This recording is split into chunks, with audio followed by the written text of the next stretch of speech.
Adella Hunt Logan.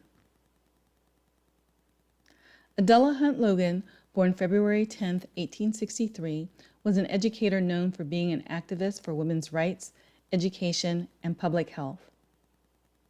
She attended W. H. Bass Academy in Hancock County in Georgia and Atlanta University, where she received her Upper Normal Division diploma in 1881. In 1905, Mrs. Logan completed a master's thesis at the Chautauqua Literary and Scientific Institute in New York.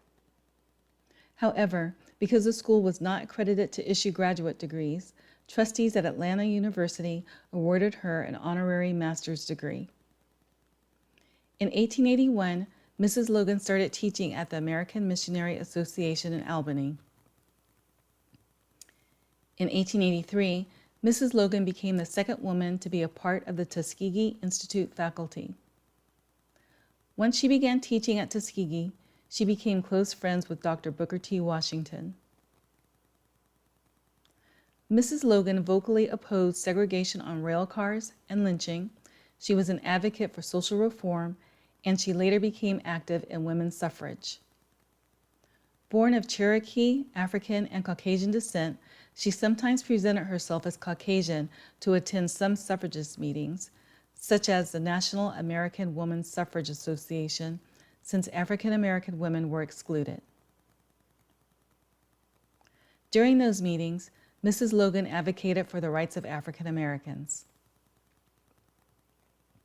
In 1896, she and other African American suffragists established the National Association of Colored Women, where she was the head of the suffrage department.